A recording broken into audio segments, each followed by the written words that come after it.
Hi friends, wanted to talk to you today about networking during COVID. I know a lot of you think that just because you're not going to an office, just because you're not going to in-person events, that networking is done. And I'm here to say it has just begun. So I've written down a couple tips that I want to share with you all, and I'll walk you through what has worked for me, what I've heard work for others, in hopes that you guys are able to create new connections. So first, always start with goals. Really, it doesn't matter what you're doing, you should always start with goals. So when you're thinking about networking, you want to think both about inputs and outputs. One example of an input might be the number of people that you're meeting with every day or every week, the number of people you're reaching out to, the number of emails that you're sending.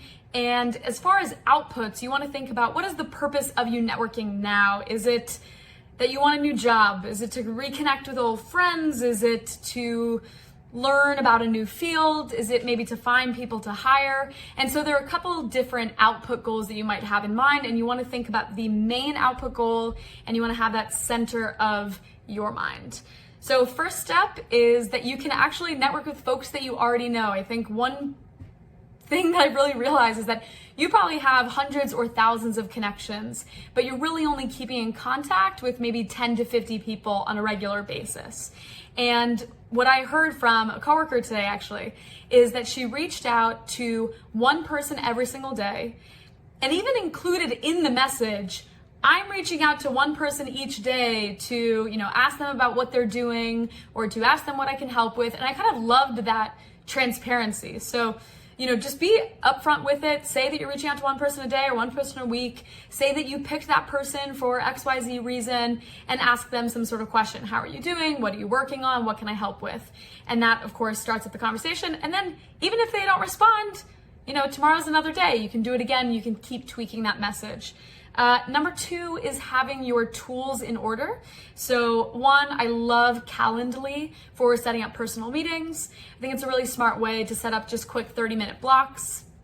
I've always found it helpful, even in work, to set aside time blocks to actually get some stuff done. So, my Wednesday afternoons are dedicated to 100% customer meetings. And so maybe you want to dedicate Tuesday and Thursday evening to networking or friend conversations.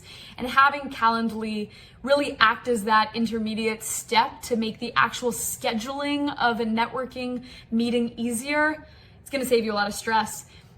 You want to have that video chat ready to go.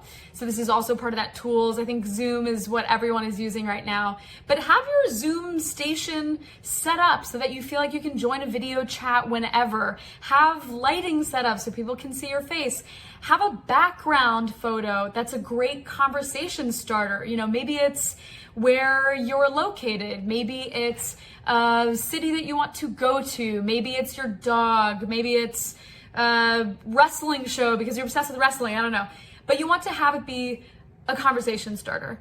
And then of course, if you're meeting in a much bigger group and you're not doing a one-on-one meeting, utilizing Zoom breakout rooms to be able to have smaller conversations. I've been on horrible Zoom events with 100+ people. Even my family got together with like 50 people. It's just very difficult to have a conversation. So you always want to be breaking it up into groups of, say, 6. Number 3, networking within groups. So whether it's Slack groups or LinkedIn groups or Facebook groups, depending on what you're going after, and let's say it's learning about a new field like machine learning, there are plenty of online meetups that are happening that you can just insert yourself into. And that's a really great way to kind of fill that top of the funnel of your networking. So you don't always have to start your own group. You don't always have to start from scratch. Just do a quick Google to see what opportunities exist that you can just join in on.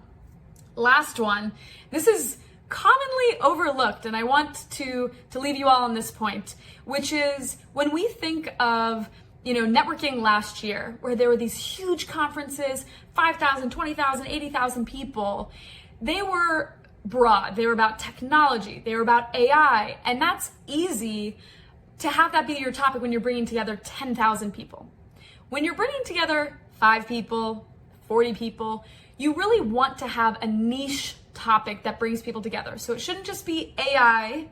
It should be how to become an ML product manager, Or I love sending out, one article and then having a meeting to discuss that article. Even this morning, I got a group of women together to talk about recent startup acquisitions and what were our thoughts on that. I've mentioned on here about YouTube's 2-minute papers. So send out a YouTube link. It's 2 minutes.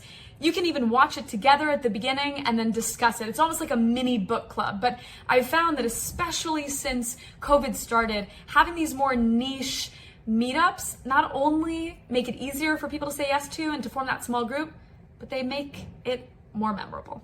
All right, I will leave you with that.